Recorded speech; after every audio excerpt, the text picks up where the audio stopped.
short, we are called Palatines. The Bangalore Palatine Society, which manages St. Vincent Political College, is part of the Global Palatine entity. This college campus is spread over 9 acres of land with all its infrastructure, spacious classrooms with football turf ground and other playgrounds such as basketball, cricket, volleyball, throwball, and badminton. The college offers courses under Bangalore North University such as BCom, BBA, BCA, BA with psychology and journalism. Please do visit our campus. You are always welcome. Finally, I wish all the best to all of you. God bless you. Thank you.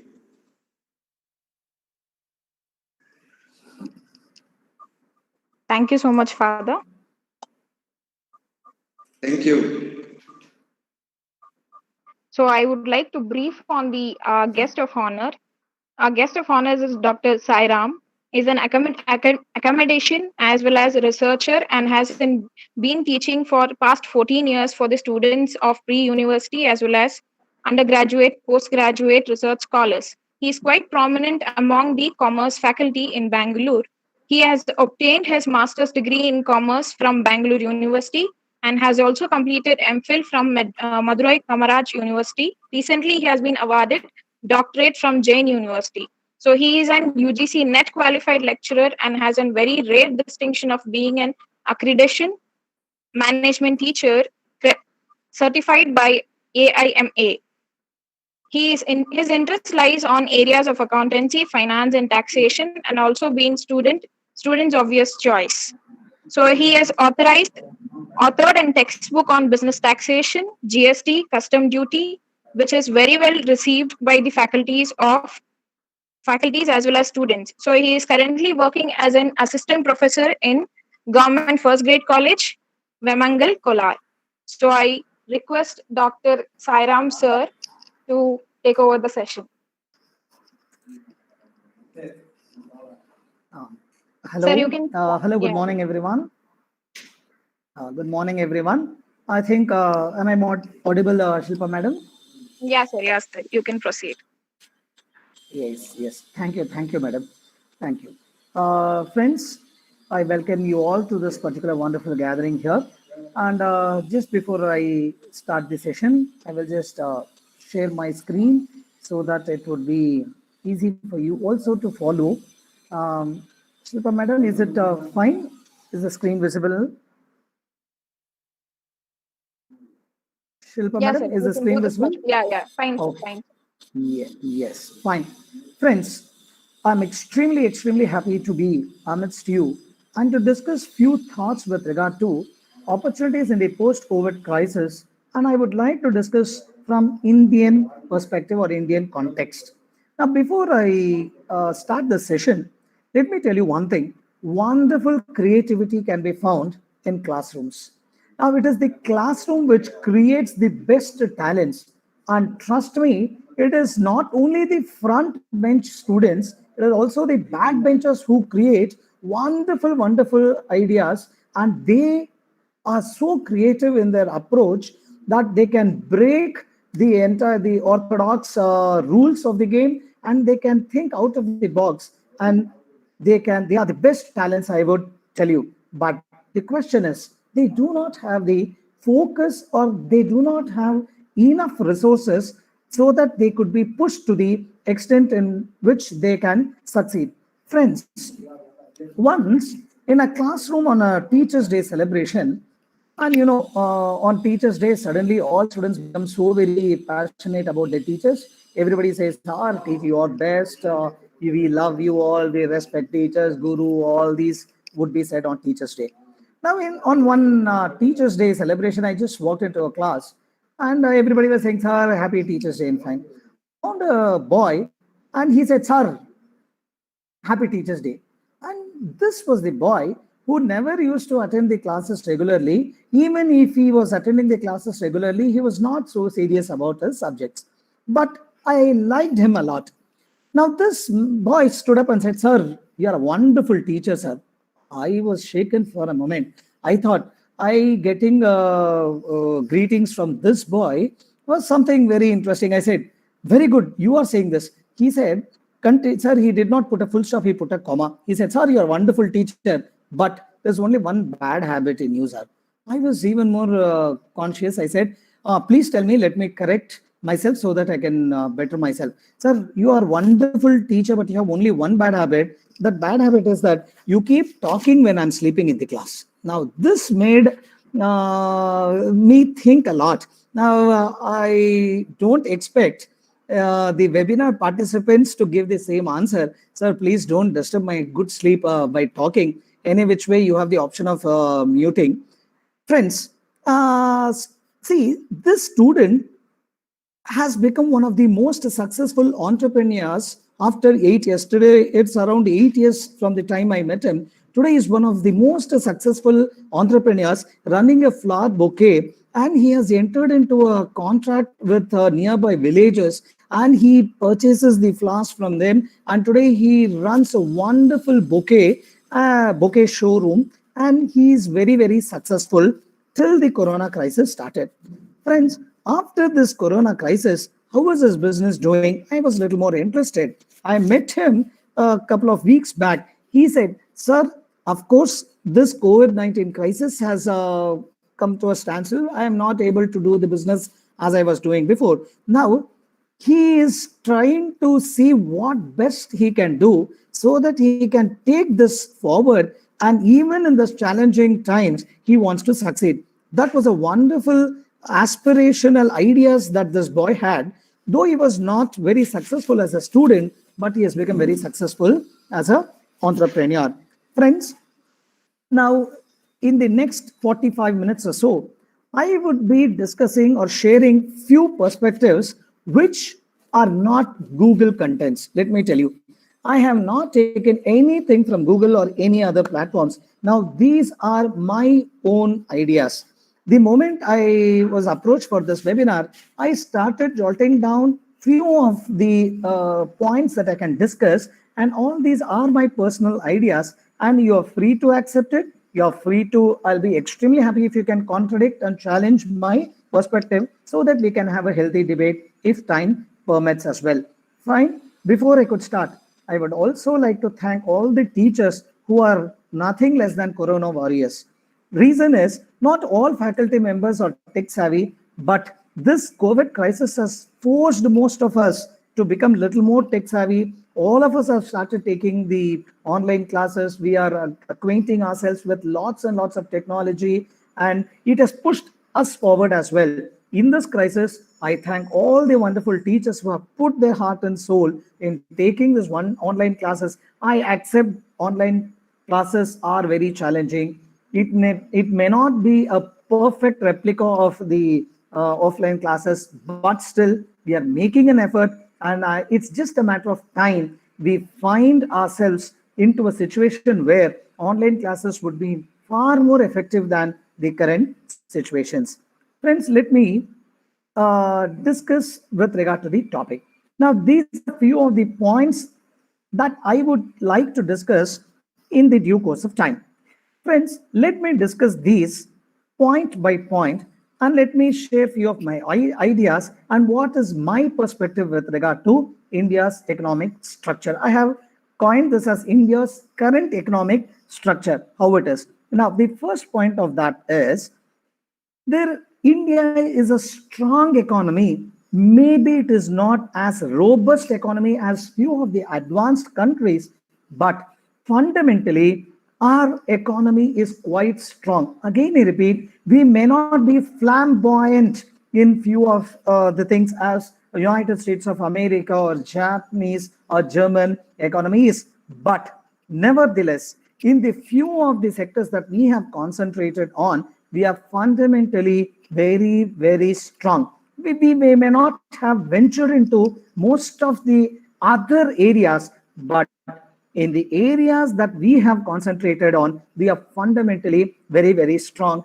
And I have lots of data to prove that we are fundamentally strong. Even in this crisis, but at the same time, I have a point to say that we are not flamboyant enough. I would say that is a blessing in disguise because we have not yet ventured into many of the areas. It's the right time for us to venture into these. Now, there is one more very important aspect of India's economy. When I say it is fundamentally strong economy on one side, I have accepted that we are not robust economy. But there is one problem with the India's economy. Now, India's economy is a concentrated economy and it is not scattered. Friends, I was reading a report which says India's 40% of the GDP comes from close to about 22 to 23 cities. Now, this is not a good sign. Now, just imagine 23 or let us say even 25 cities contribute to 40% of India's GDP is not good sign. Now we need to scatter a bit more, and trust me, this COVID-19 crisis is a blessing for us to make sure that our production centers are not concentrated to few cities. Rather, it has to be scattered to semi-urban and rural India as well. Now, I see this as one of the big opportunity. Till now, we are living in a concentrated economy. Now, from there, we have to move to more scattered economy. Friends, now the second point which I would like to say, all these points let us understand the current economic situation of India so that we can discuss opportunities in the second half. I have designed my talk in such a way that first half I would be talking about what is the present model of India, and let us see in the second half of my session about what are the likely opportunities that has arisen on account of this particular pandemic. Now, the second point which I would like to tell you, India's model of federal structure is quite unique. Now, we are not completely federal as in case of America, where the states have a lot more say in their decision making. Now, in India, we have a very unique way of functioning where the powers are vested, few of the powers are vested in the central government, few others are with the state governments. Then again, there is a division into Gram Panchayats, Taluk levels, district levels. Now, of course, it is very good in some sense. Now, and at the same time, it is lots and lots of discrepancies and confusions as well. Suddenly, you see there is a problem in a particular city. You do not know who has to take the responsibility. Should the states be responsible or the central government has to be responsible? We ourselves are a little more confused. Now, as we know that the Indian model is designed in such a way that we have three lists. You have list A, which is union list, which list B, which is state related list, and also there is something listed C called as concurrent list. Now, in case of union list, it is completely with the central government, and state lists are completely with the state government. For example, union list is collection of customs duty. That is completely under the purview of union government. Now, law and order is with the state government. Now, there are few other things which are concurrent lists where both states as well as center both have a combined role to play, like education, health, GST for that matter. Now, all these have a role, what would you call it? It's in a concurrent list where state government as well as the central government both have to come together and to take the things forward. For example, let me give you an example. Now, Delhi is a state where it does not have a full statehood, and at the same time, it is a state as well. Now, there is lots and lots of confusion who has to take care of the city called as Delhi. Delhi is in a complete mess. The reason why is it a mess? Always a blame game happens between the state government as well as the central government. Now, states say center is not cooperating. Now, central government says state is not doing enough. Now, there's lots and lots of complications. Now, the federal structure of India itself is quite complicated, and we have to live with this. And especially the state of Delhi, where law and order is with the central government and health is a state-related subject, quite a lot of confusion. And we need to live with this particular model. Now we need to do something, if not now, in the future, so that such confusions would not arise. Now, the third point that we need to know about India is that we live in a mixed economy. Now we are neither capitalist nor socialist.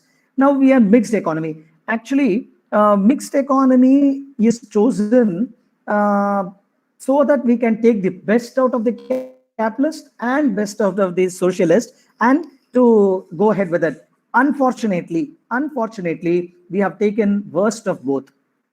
Now, this is very paining for me to say. Now, capitalist is good in some sense, socialist is good in some sense as well. But the very purpose of choosing mixed economy was to take the best of these two models. Unfortunately, we are not able to take the best out of capitalist and socialist. Let me very honestly say, mixed economy has failed in India. Of course, we have been living with this and we have achieved all the success till now through this mixed economy. But the point is, I am not advocating for the change in mixed economy, but I would definitely advocate the approach towards mixed economy have to be better. Now, the third Indian economy is related to foreign participation. Of course, in the recent past, we have been seeing lots and lots of foreign participation in many of the sectors, like telecom. Telecom in India has seen a growth only after foreign participation. Now, of course, I may argue by saying that two Desi companies have done wonderful job like Bharti Airtel till recently and Jio in the past 3 4 years. Of course, they also have foreign participation and FDIs need to be flown in so that other sectors can also see the growth. Now, apart from this telecom sector, where Vodafone, though a foreign company, has come and it could not live to its expectations. Now, all other sectors is dominated by foreign participation. Now, you need to encourage foreign participation on one side, and at the same time, you have to allow the domestic growth as well. Now, this is a very challenging aspect. Now, you need to find a mid path where you allow the foreign funds or the foreign technology to flow in, and at the same time, you need to groom the domestic participation as well. Now, this again is a very challenging aspect in India. Now, the next point which I would like to focus is on the tax structure. And we all know that we have direct taxes and indirect taxes in India, and we have a progressive taxation, not regressive taxation. Now, my dear friends, let me tell you, India, of course, has lots of law in many other things, but we are blessed with a wonderful tax structure in India. Now, we have a perfect sync between states and the central governments. As I already dealt you the union list and the state list, taxes are demarcated.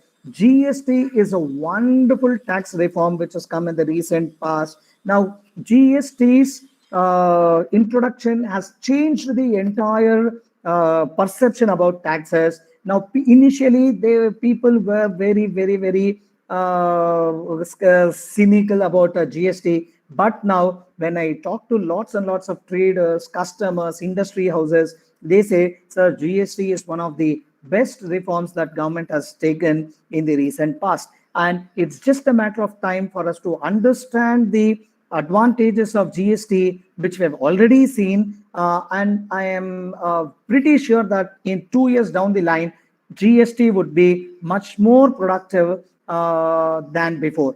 Friends, now, when I talk about taxes, many people ask me this question. Sir, you talk about direct taxes, indirect taxes. I earn an income. Now, out of the income, I am paying something called as income taxes. Now, the leftover income, which is there with me, I spend. And the amount which is demarcated for spending is also attracting taxes by the way of indirect taxes. Is it correct? Now, for example, let us say I have earned 10 lakh rupees. I pay my income taxes. Now I am left with, let us say, 7.5 lakh rupees, for example. Now the 7.5 lakh rupees I spend. And when I'm spending, also I need to pay taxes. Sir, there is a double taxation. Is it right? Now you are taxing us too much. All these questions are being asked. Now we are forced to ask such questions because we do not have clarity about taxes. Friends, let me try to spend some time and try to make you understand how taxes actually work. Let us say government has decided to raise 100 rupees through taxes. And of course, we all accept that any government requires monetary resources to run an economy. Now, let us say if the government has decided to raise 100 rupees from Mr. X, it's an assumption. Let us say it has decided to raise 100 rupees from X. Now, it has got only 30 rupees through direct taxes. Now, where would it get 70 rupees? Now, it has to get it through indirect taxes only. Now, please don't confuse by asking such questions where, sir, with the leftovers, again, we are paying taxes. All these are not correct understanding of taxes. Now, if the government has decided to raise 100 rupees from Mr. X or Y or whoever it is, now 30 rupees if it collects from direct taxes, the 70 rupees it is running deficit. From where would it collect the taxes? Through indirect taxes. Of course, now we can understand that a person has to pay direct taxes as well as indirect taxes so that the tax bucket is filled and the government can use this for many other progressive decision making. India has a progressive taxation. Higher the income that you earn, higher is the tax that we need to pay. Now, few people have already started for the flat rate of taxation. Of course, it would be a reality in the near future. Friends, next let us move on and try to understand the consumer demand. Now, this is a very, very, very important point which I would like you to concentrate on so that we can understand the opportunities in the post-COVID situation. Friends, I have divided the consumer demand into three parts: urban demand, rural demand, and semi-urban demand. Of course, this is not a textbook or division, it is my own division with a purpose. Now any consumer demand can be seen in urban classes, rural classes, and let me say semi-urban classes. Now, especially the urban demand now in certain sector has reached a saturation point. For example, two-wheelers and cars have already somewhere trying to reach a saturation point.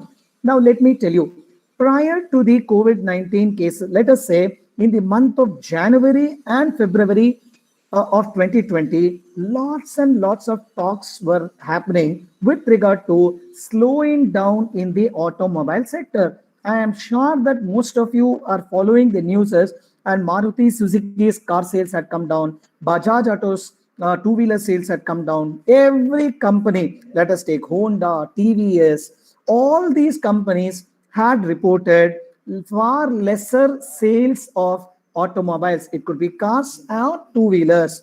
Now, why? Urban demand is somewhere reaching the saturation point. Now, let us say people in cities, almost it is filled with cars and two-wheelers. Most of us have either a two-wheeler or a car. Of course, I'm not saying all of us have. Most of us have a two-wheeler at least. Now, it's just not one two-wheeler. Now we have more than two or three also, depending upon the family size. Now, somewhere the two-wheeler sales are declining. Now, what should these companies do? Now, these companies has to shift the focus from urban demand to rural and semi-urban demand. And even more challenging is cars. Now, of course, there are quite a lot of families in cities as well who do not own a car. Now, if they have decided not to own a car, that is a different issue. Now, of course, these car making companies like Maruti's cannot sit quiet. They have to come out with some strategies so that cars can be sold to urban class, rural class, and semi-urban class. Now, what do? They have to come out with out of the box thinking. They have to come out with electrical cars and far more practically usable electric cars. Of course, there are quite a lot of electric cars. It has lots and lots of challenges for the users. Now they have to come out with something interesting. Now, urban demand, as I said, the automobile industry has reached a saturation point. Now it has to do something. I will continue with this point in the opportunities as well. Now, the next is rural demand. Now, you can see an uptick in the sales of FMCG products in rural sectors. Now, my college is situated in a rural class, and I am seeing a very, very visible growth in the past 3 years. I am in a village setup for the past 3 years. Now, in this 3 years, I can see a considerable growth in the approach of this rural class. Far more people have started using lot more FMCG products. This is a good sign. Therefore, FMCG companies have already started focusing on rural demand. Now, again, I say FMCG is another sector where there is a saturation in the urban class and they have to shift to rural class. And FMCGs are doing this, and this COVID-19 crisis is another opportunity for these companies to focus on rural class. Now, in between the urban and rural, there is somewhere the sandwiched class called as semi-urban class. Now, these people are confused. They are neither urban nor rural. How do we tap their sales? Like electronic gadgets. Lot more electronic sales can happen in semi-urban demand. Now, trust me, friends, and you are with me on this. Lot more electronic gadgets requirements have increased in the past 4 5 months. Lot more people have started using these gadgets. Now you can see a huge demand uptake in electronic gadgets and telecommunication services. Now all these are to be seen as an opportunity in this COVID-19 crisis. My dear friends, let us definitely not be very pessimist in our approach. I see a lot more people being very pessimistic. They saw our corona crisis, COVID-19 crisis. We do not know what will happen. We do not know whether we are going to be alive tomorrow. See, let us write off these pessimism. We need to be careful, no doubts about that. 100% I'm sure that we need to be careful. We need to take precautionary measures, but let us be very optimistic about India, especially India, because we are one of the 4 countries like BRICS, or 5 countries, BRICS, including South Africa, where we have lots and lots of potential, and we would certainly be contributing a lot more to the world economy than in the past. Now, the next point that we need to understand is this translation from savings to investments. My dear friends, here is where we are failing. Now, we know that Indian households are basically very good savers, and especially the women fraternity are very good savers. And you can see, even in rural India, the hard-earned money is being saved. Unfortunately, these savings are hidden in the masala boxes in the kitchens. Now you need to translate this savings and the idle money which is kept at their houses need to be coming into the markets. Now, how do we do that? Now, it is not just the Indian households which need to translate savings into investment, but private investments need to be improved. Now, here is where India has seen a sudden dip in the confidence prior to March. Let me be a little more specific. 2019 saw far lesser private investors in India. But good news is that from April, or even let us say from May, the private investments are picking up. This is a good sign. Lot more people want to become entrepreneurs, and today's newspaper report says that from 23.9% unemployment, now it is only 8.5. Friends, it's an excellent news. Just in the matter of 2 months, from 24, roughly around 24% to around 8.5% unemployment growth. Unemployment rate. That's a fantastic growth, and we are seeing lot more opportunities in India. That itself is a good news, and I'm saying that itself is a indication of opportunities increasing in India in various facets. Now, not only the private investments, the public investment have to improve. Government needs to spend little more, invest a lot. Of course, it has to do away with this fiscal prudence mindset. It has to come out a little more liberally and start investing a little more liberally on infrastructures. And I understand it is very tough even for a government because revenues have dipped and expenses have increased. Somewhere this fiscal prudence comes in midway. Let us forget about fiscal prudence for time being. Of course, it's very important to be fiscally prudent. Let us keep that aside for a while. Let us concentrate on fiscal policies. Let us spend a lot more. America, USA in 2009 did this and they came out successfully out of the crisis. Of course, it was a own crisis that this country had come up with, but they beautifully came out of that particular crisis. Now, that is what we need to learn. It was not just the monetary policies that drove USA from that 2009 crisis. It was the fiscal policies. And that is a lesson that Indian government also has to learn. And of course, Indian government is doing quite a lot what it could do. But it has to create an awareness amongst the people with regard to these schemes. The problem is not that government is doing enough. It is definitely doing enough, but it is not creating awareness regarding various schemes that it has launched. That is where collectively we have failed. And I request most of the participants here are the faculty members, I believe, and students. Now, let us all come together to create an awareness with regard to various schemes, wonderful schemes. This Atmanirbhar scheme is a wonderful one. Skill India, Startup India, and Mudra loans.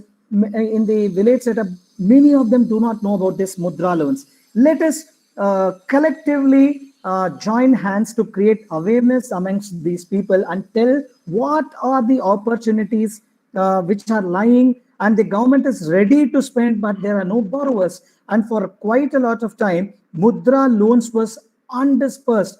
It was lying in the banks. They could not lend it because there were no takers, because people did not know that there was a scheme. And trust me, NPAs and Mudra loans are far more lesser than any of the banks. Now, let us create this awareness. Now, foreign investments, as I already said, we need to encourage foreign investments. Now, people are ready to move from China to India. Now, let us not sleep and say, okay, they will move out of China, they will come to India on their own.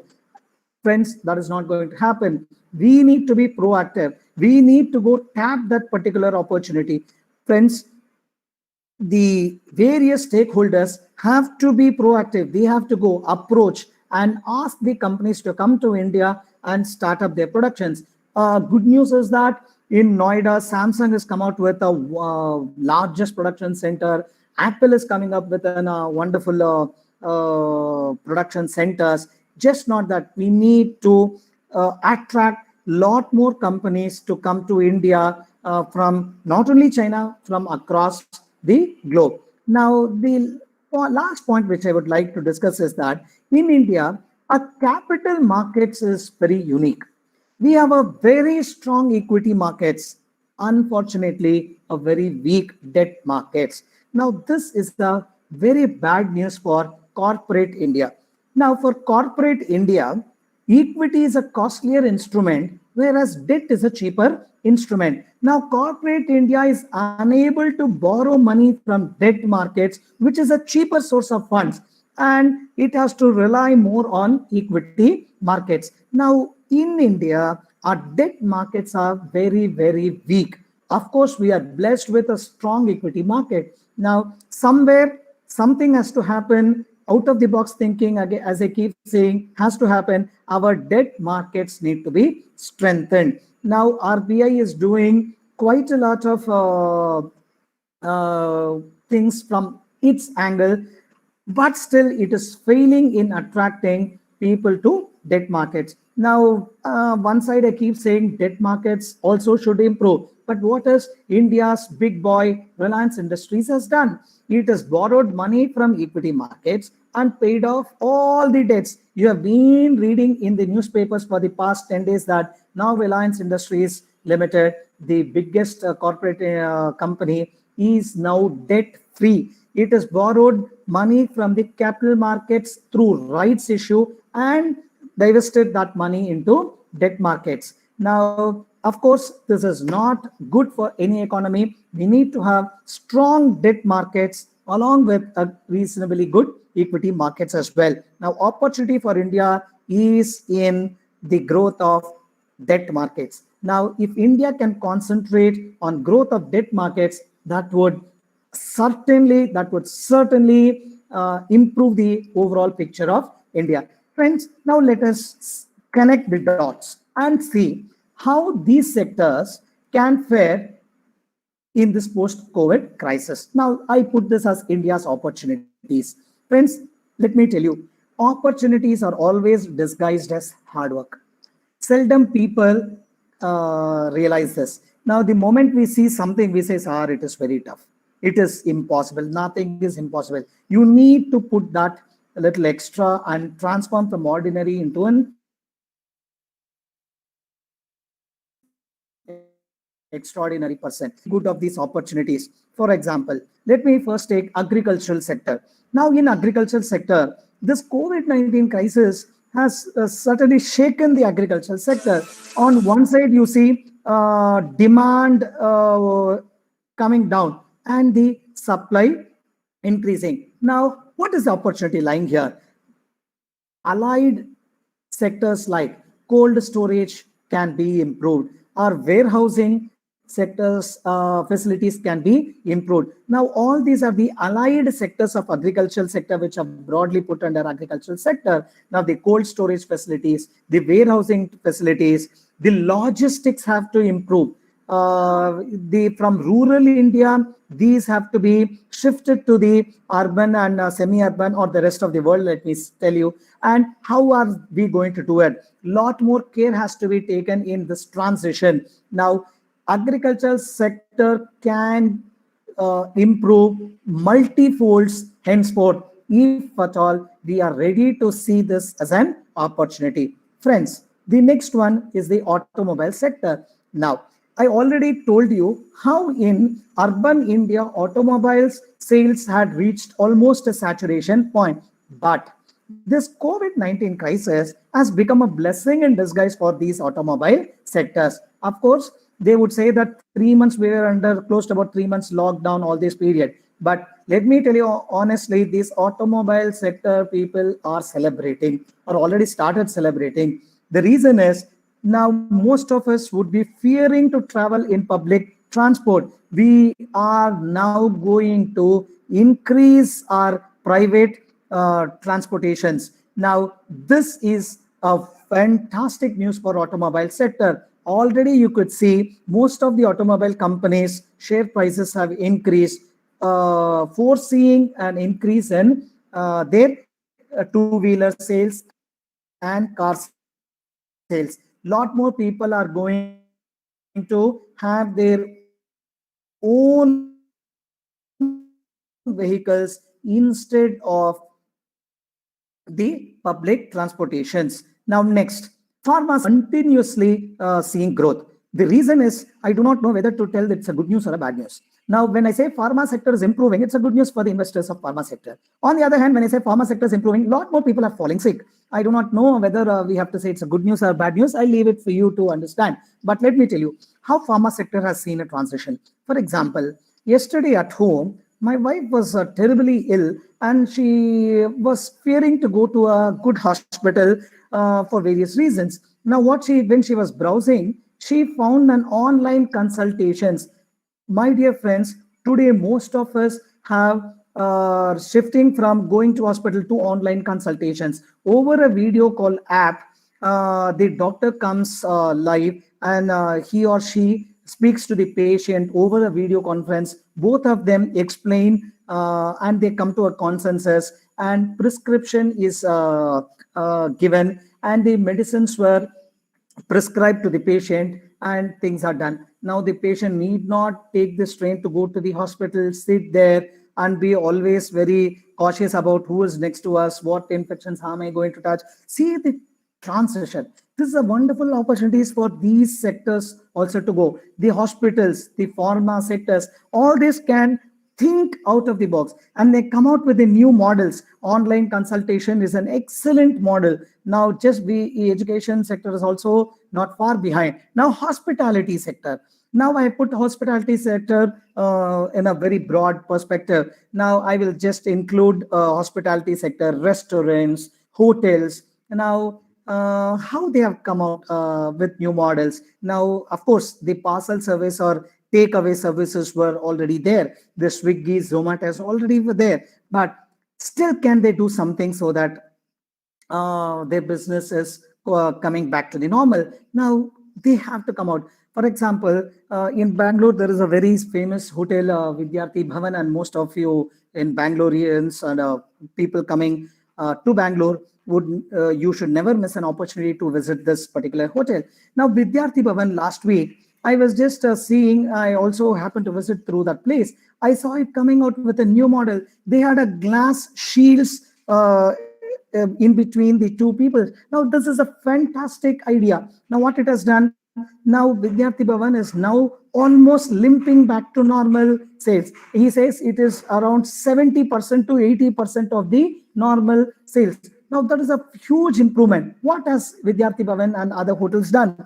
Apart from regular sanitizations and cleanliness, you need to give gloves, the head caps, all that is a quite normal things. Now they put a glass partition. Of course, if it is from the same family, you can remove the glass partition. If it is two different person, just insert a glass partition facing to each other, two people, so that people are also at safe. Well, this is a fantastic idea. Let us think such ideas and let us try to grow. Now, next one, information technology center. Now, sector. Now, IT sector is one thing which is quite okay even in this crisis. When I say IT sector, let me also include IT-enabled services. Now, this has seen a huge jump. Now, people have started working from home. Now, which erstwhile sectors which thought working from home was not possible at all, I've started venturing into work from home. For example, we never imagined teachers working from home. Now, even teachers are working from home. They are able to take online classes. Now, this information technology and ITES sector is going to flourish in the days to come. Of course, we need to be a little more focused. FMCG sector, as I already said, see, the first half I was talking about the setup of India. If we could understand the setup of India, we can understand the sector's approach to the broad Indian perspective. Now, that is what FMCG can do it. Now, FMCG is now focusing on rural sectors. Now, this even people in rural sectors have started washing through hand washes. Now the companies have to go and start venturing into villages and semi-urban classes. Lot more hygiene is going to be expected. Now FMCG sector has to tap this particular opportunity and create this opportunity into blessings. Now the tourism sector. Now this is one sector which has taken a huge hit. Now, I don't see this sector going to flourish in the near future. You are not going to see international travelers for sightseeing in India, nor Indians are going to go out for tourism. But there are few tourism companies trying to see this as an opportunity to grow. Friends, day before yesterday, one of my friends in Mangalore has sent me a WhatsApp message, and he said he has coined a term, and many of the companies have coined a term as a vacathon. Now, it is just going to be like a vacation. For example, along with your family members, you can go there, stay in a resort. Of course, it is going to be social distancing, everything is going to be maintained. Now, you can enjoy the serenity of the nature. They are going to be clubhouses, farmhouses. They all are going to see a massive transition. Trust me, you can go as a family, stay there for a week. Work from home is there. Wonderful internet connections are being provided. You can work from home and you can do your official work and also spend time with your family and be with the nature. Now, things like this have to be taught, and you need to break the old formulas, and new formulas have to be thought of. Now, metals. Now, this is an interesting thing. Lot more usage of metals is going to be seen in the near future. Now, they shift from plastic to stainless steel or copper, or is going to increase in the days to come. I am reminded of advertisement of I think it is Aquaguard or Purit. I'm not very sure. I think it was Purit, at which says we have a copper vessel inbuilt in the water filters. Now, such novel ideas have to be thought for. Now, apart from this, there are two other sectors like education sector, which can see a massive transition. UGC has come out with new guidelines as well. Now, there are a lot more sector. Now, I think it is 12:30, and I will thank each and every one of you for having given me this opportunity. And I am ready to take one or two questions, depending upon the time available. And Shilpa Madam, if you could help me in selecting the Yes, questions, sir. I'll be extremely happy. Yes, sir. And before that, I thank each and everyone for your patient hearing. And anyone with additional points, I'm always free. If you want to discuss, or if you have a contradictory statements, I would be definitely able to take down. Shilpa Madam, could you help me There in is one one or two question. questions? Please, Yes, madam. sir. What is the fate of hotel industry in another 3 months? Yes, it is definitely going to be tough for hotel industries. See, there's going to be a mindset problem. Now, people have a mindset. Even today morning, when I was leaving to my office, my mother says, "Don't have anything outside." She packs lunch, dinner, snacks, and everything is now. Previously, chips or something you used to buy it from outside. Now people at home, my wife or your wife or sisters or mothers, they are extra cautious. They say don't have anything outside. Now it will take time. It is going to be very tough for these people. Having said that, around Bangalore, I can see most of the hotels with lots and lots of people, and especially the Pani Puri centers, they are not going to die. And quite a lot of people, they may not inform at home. People may not go as a family, but definitely, there is a challenge. They need to do something. As I said, this Vidyarthi Bhavan, something you need to gain the confidence of the people so that they can come to your hotel and have this food. That is the challenge line, and certainly it's a temporary halt which will pick up in the near future. So next question. So can you hear me? Yes, madam. Yes, madam. What is the meaning of progressive taxation? Excellent. Progressive taxation tax up to 2.5 lakhs nil, 2.5 lakhs to 5 lakhs, it is 5%, 5 lakhs to 10 lakhs, it is 20%, above 10 lakhs, it is 30%. Now, more the income is, more is the tax. Now, if it is lesser income, lesser taxation, more income, more taxation. That is the meaning of progressive taxation. Hope I've answered. Okay. Will the prices of electronic goods which were not sold in pandemic increase post-COVID? 100% not. Rather, the prices have, was the question increase or decrease? Increase. 100% it's going to increase. All the electronic goods are going to become costly. take my words for granted. The reason I will share my own experience. I visited SP Road, let us say a month back. Friends, an item which used to cost 800 rupees now is costing 1,100 rupees. The reason that he says is, sir, we are not getting Chinese goods.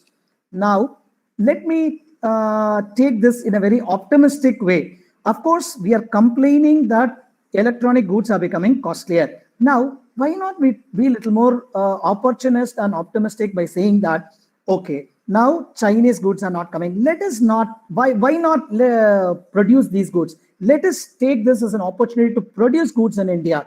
And slowly and steadily, India has to become a manufacturing hub. Friends, it was a great question. A very important point, let me tell you. India, from being an agricultural driven economy, has suddenly transformed from agriculture to service sector. India has actually, any economy has to move from agriculture to manufacturing or industrial, from then to service. But this is the steps in the ladder. But India has moved from agriculture directly to the service sector by skipping this industrial or manufacturing sector.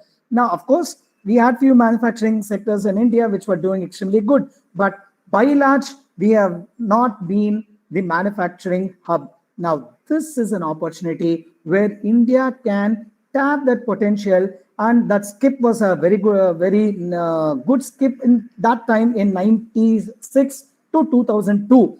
We were suddenly transformed from agricultural driven economy to service oriented economy. Now, it's the time, it's a right time for us to see that missing link, and we need to be industrial driven and manufacturing hub.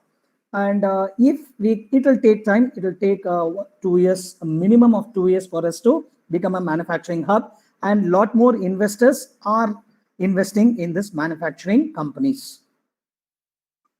So Hope I have- next question. Yes, please, madam. Work from home is okay, but the salary is 3% of what actually we earn. Madam, it is going to be, as I said, not all companies are paying 50%. Let us be open about it. Of course, Yeah. I understand. I understand. There are companies where layoffs have happened. Quite a lot of people were asked to leave the job. It's a very paining and sad state of affairs. And as this participant has asked, few companies have asked to take a pay cut. That is also equally paining. The reason is, once we fix for a certain level of income, a standard of living also gets fixed. The moment our income drops, it is very tough for us to come down. And one thing I'll tell you, my dear friend, whoever has asked the question, or general public, friends, let me be very honest. In this lockdown period, quite a lot of expenses have come down. At the same time, we thought we could save the money, but this money has got invested in something else. For example, morning breakfast, lunch. Now, in between, now we have come out with something about snacks. We have spent quite a lot of on food. Apart from that, entertainment industry, I forgot to tell about the entertainment. I purposely did not want to talk about that. Entertainment industry has taken a complete hit. It will take quite a lot of time for this industry to recoup the losses. And I understand this 50% pay cut is very paining. Somewhere we have to live with that. And companies also, this is, if the pay cuts are temporary, it will be great. And I hope it is just temporary.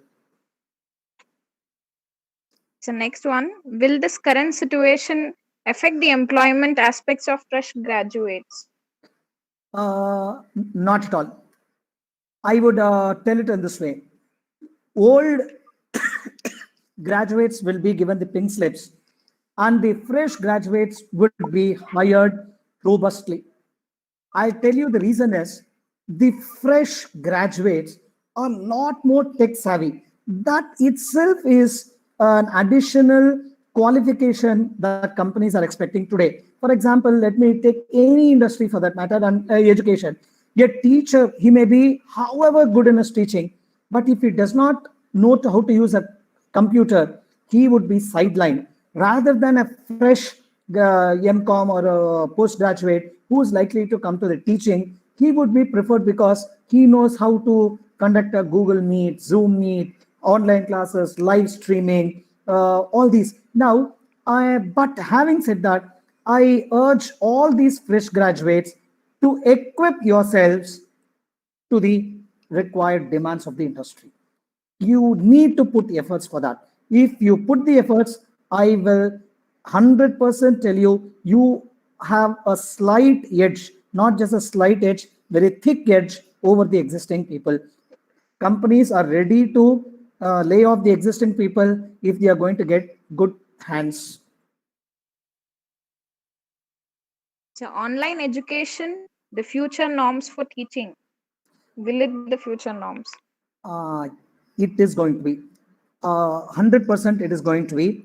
I also accept that there is no substitute to the classroom learning where we have the physical touch, the student teacher relationship. We are going to miss all that.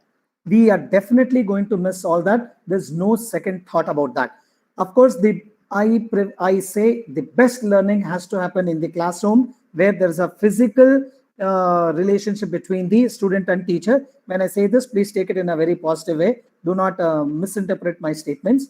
Okay, but the situation forces you to go for online classes, and we are seeing certain low-hanging fruits in this particular arrangements, and students are ready to pluck this low-hanging fruits.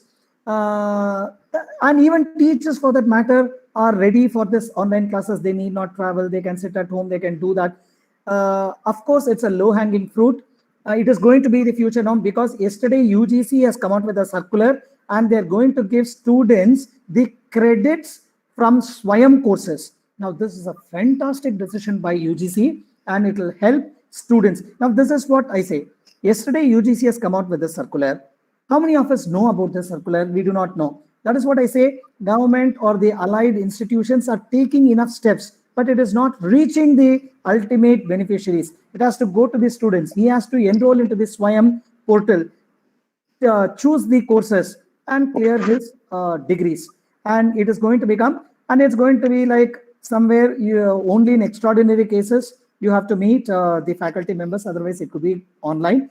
It's not going to be so very uh, online centered. Once the situation is going to come under control, we will certainly start with the erstwhile classroom mode of teaching as well. So few suggestions for the students to cope up with online teaching First or thing, this particular situation.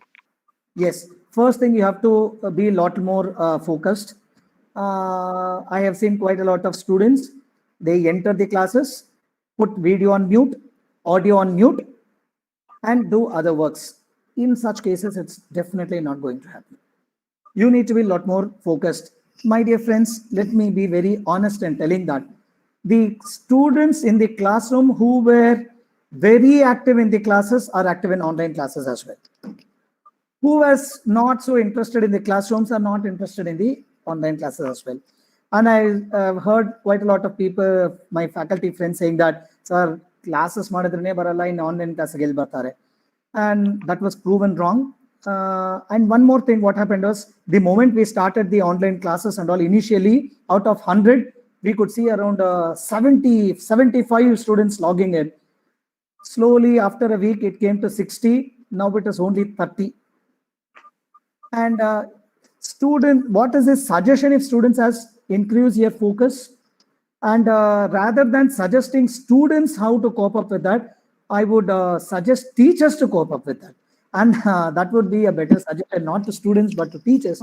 Teachers have to make online classes a lot more interesting. If it is the boring classes, students will definitely not hear.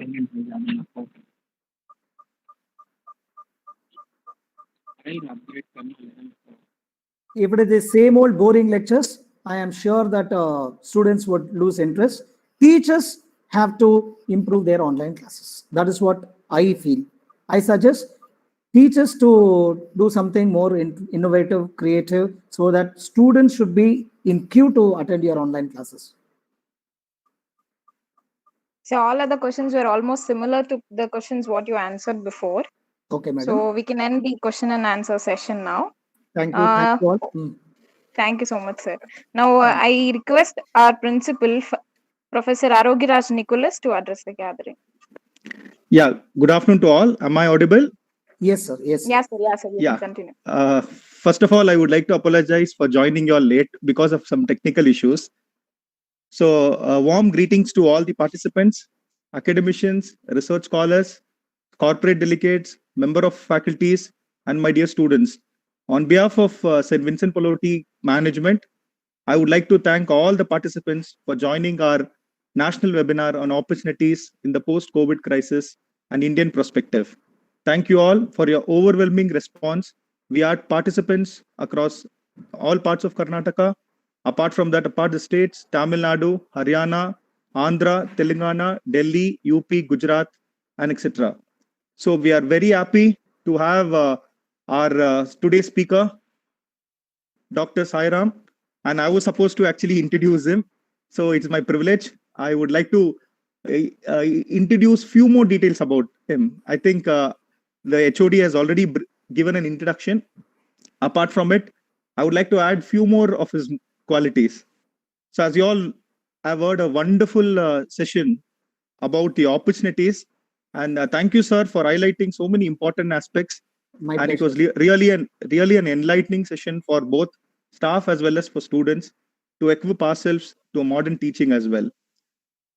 Dr. Sairam is an academician and a researcher and has been in teaching for the past 14 years for various levels of students for PUC, undergraduate, postgraduate, research scholar.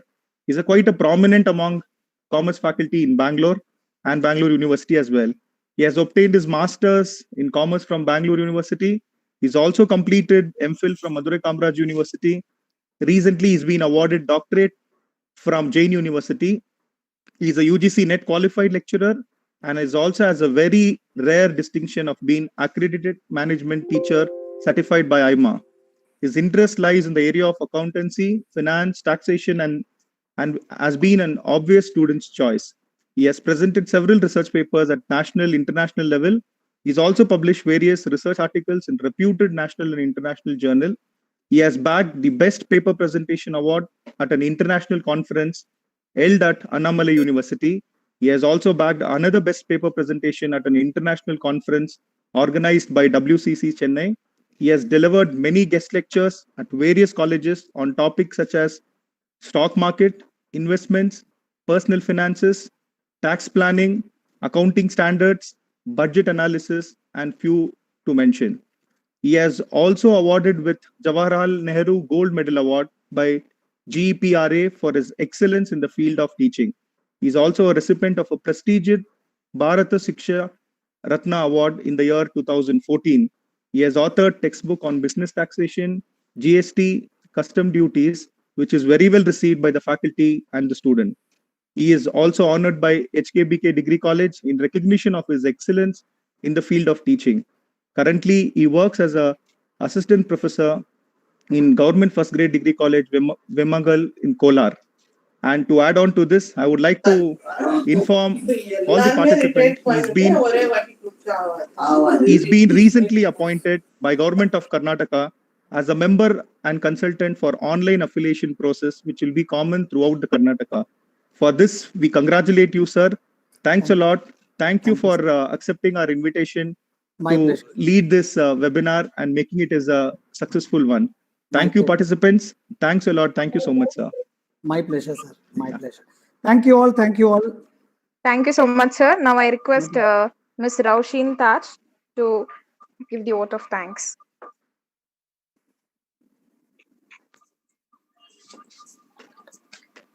Thank you, ma'am. The best and beautiful things in the world cannot be seen or even touched. They must be felt by heart. Thank you is one such prayer among them. Good afternoon, all. I am Raushin Taj, Faculty of Commerce. Take privilege to propose the vote of thanks on this memorable event. Let me first of all start by thanking the Almighty God for making today's event a resounding success. First and foremost, my sincere gratitude to our speaker of the day, Dr. Sai Ram, for his words of inspiration and encouragement. His guidance and opportunities on post COVID has encouraged us a lot. Thank you so much for sharing your experience and knowledge, sir. Thanks a lot. My heartful thanks to our principal, Professor Arogya Raj Nicholas, and Vice Principal, Reverend Father Mervyn, for their support and guidance for this successful event. I'm very grateful to thank the director, Reverend Father Victor, for giving us an opportunity to organize this national level webinar for the first time in St. Vincent Pallotti College. And also thanks for his great support and encouragement for this program. I have no words to express my sincere thanks and gratitude to my co-organizer, the HOD of Commerce Department, Mrs. Shilpa Mohan, who gave constant encouragement and wholehearted support to organize this program. Now, I would like to extend my heartfelt thanks to all the participants for their active participation in the webinar. As no program can become successful with one person, so I extend my big thanks to our Commerce Department and also the people who contributed directly and indirectly for this successful webinar. Thank you one and all for making this event a memorable and successful one with all your contribution and participation. Finally, I leave with you with inspiring quote. The struggle you are in today is developing the strength you need for tomorrow. So stay home, be safe. Thank you one and all. Have a great day ahead. Participants, I just have a announcement to be made. So thank you all for patronizing for today's event. Tomorrow also we are having a national webinar on the topic called stress management. We all know we are in the tough season. To overcome this, our management has organized a webinar on stress management, how to beat stress during this COVID-19 period. So I would be happy to see you all again tomorrow. The organizers will be sharing the link and the brochure of the event. So kindly join us for tomorrow's event as well. Thank you.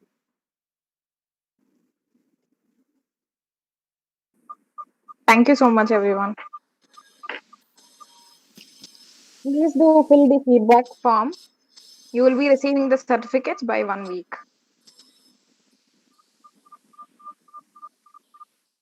Thank you so much, sir. Thank you so much.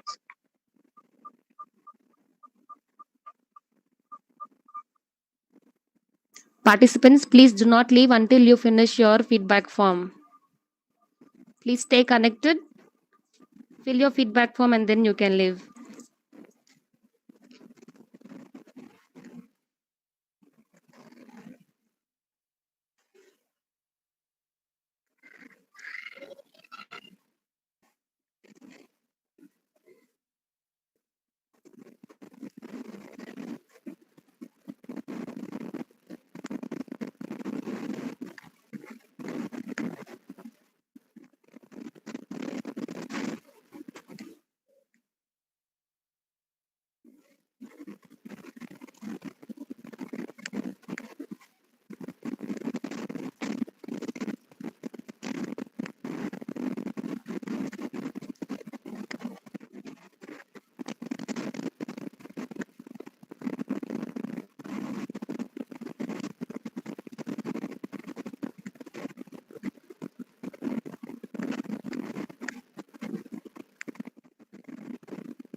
Participants, if you have filled the feedback form, you can leave. You shall be receiving your e-certificate through your mail.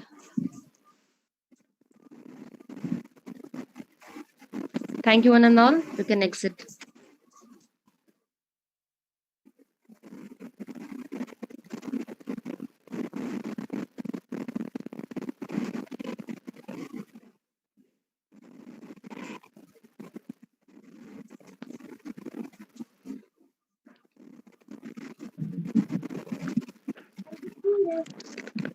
YouTube viewers, we shall be sharing the feedback form in 1 minute. Just be connected.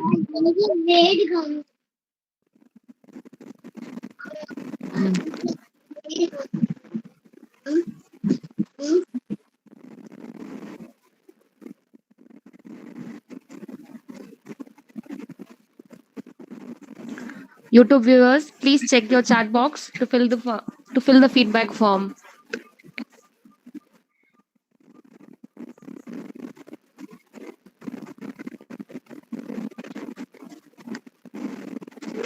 Please fill the feedback form to receive your e-certificates.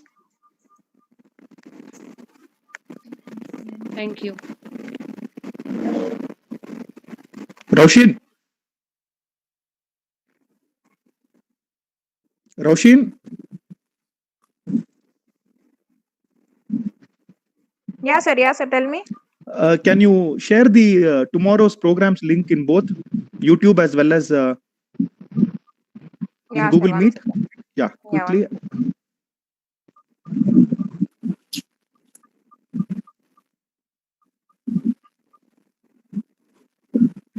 Tekno తినిపించిన కన్నా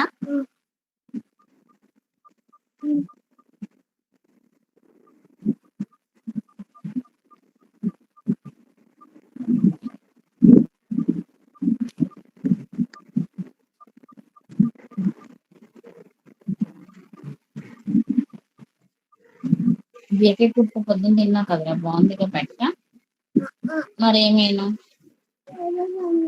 పెరిగాను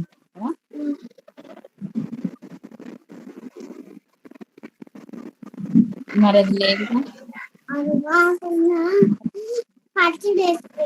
సరే